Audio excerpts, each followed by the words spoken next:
Hey friends, welcome back. So let's paint a simple scenario. Imagine your request is rejected. What happened? Of course, you still assume that you've sent the request because there's no confirmation that it has been rejected. So in our workflow, we really don't want that. We need the end user to get feedback, especially when it comes to their request being rejected. So in this video, we are going to modify one of the workflow to include that. So let's go back to the system and begin the process. So I'll go back to my Power Automate and I'm going to click on the first, which is when an asset is requested from the asset inventory. So I'm going to edit this workflow. I'm going to expand the conditions. Remember, the condition that makes this true is when this guy is approved. So when it's approved. So in this case, we're going to add a condition to the false. So that means we're going to add a condition to the false and control, we're going to call it condition. And in this condition, we are going to say if the outcome is equal reject rather.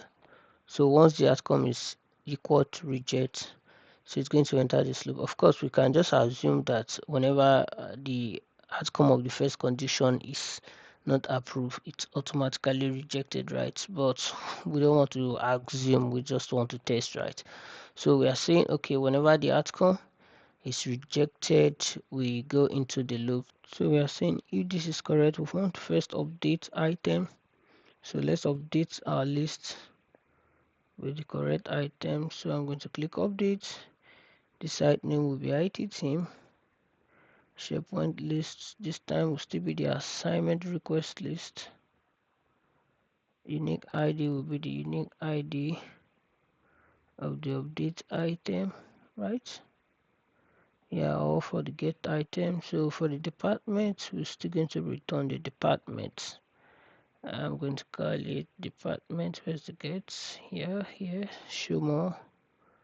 I'm going to return department justification. I'm still going to return justification.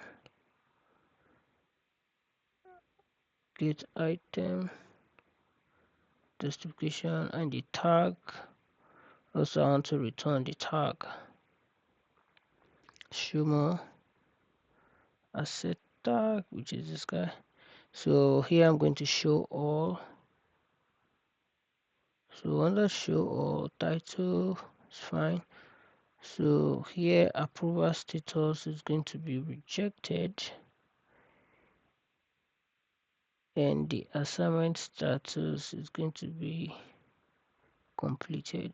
So it's rejected but it's completed. Asset type value, we don't need that. So once we have updated our item, the next thing will be to send an email. So I'm just going to look for send email. Send email. And I'm using the version 2.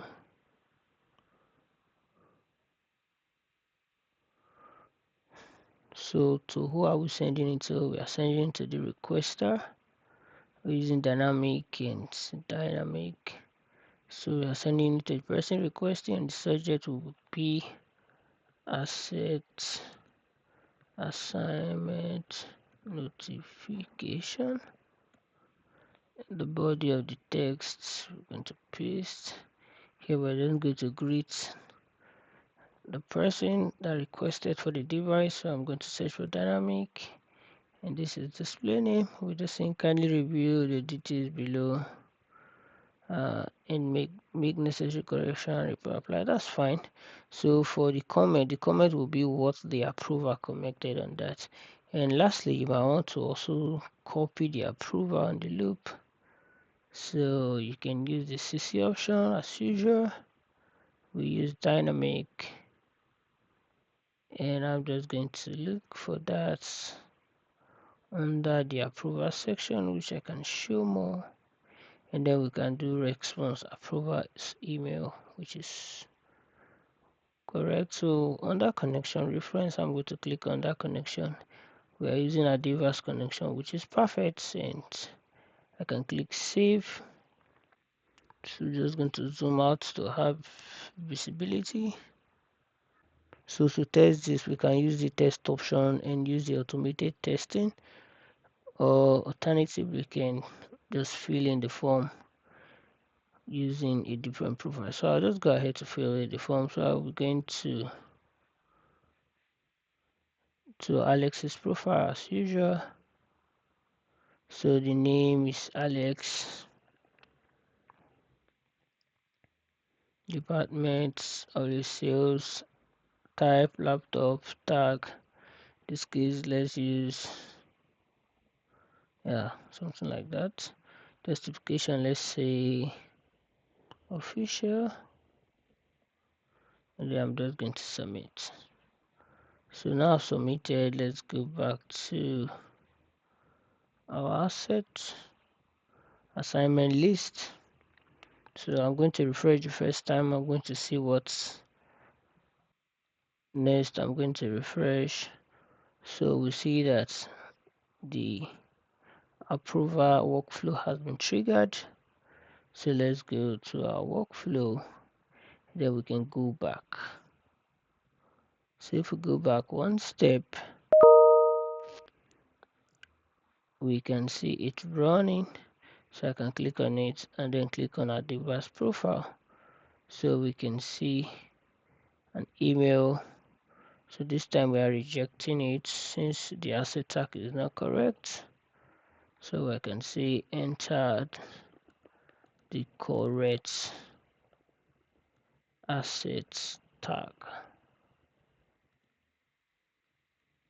in quotes is incorrect. It's not correct.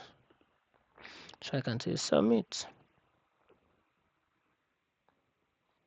The approval is complete. So let's go back to the workflow and see what happened. So instantly Adiva got an email, right, which is asset assignment notification. She's actually in copy, so that's why she got it. So it's saying, dear Alex, which is the person that requested, kindly review the detail below and make necessary correction. Device tag, type, justification, and then the comment that Adi has made. So let's go back to Alex's email and see if he received the same thing. So if we come back here, we can see the same thing, right? Which is perfect. So we can go back to our workflow, which is this, and we see that every section of it is completed successfully.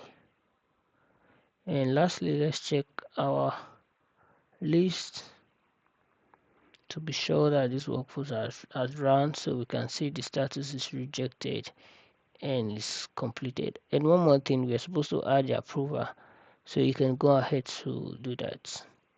Cheers and God bless.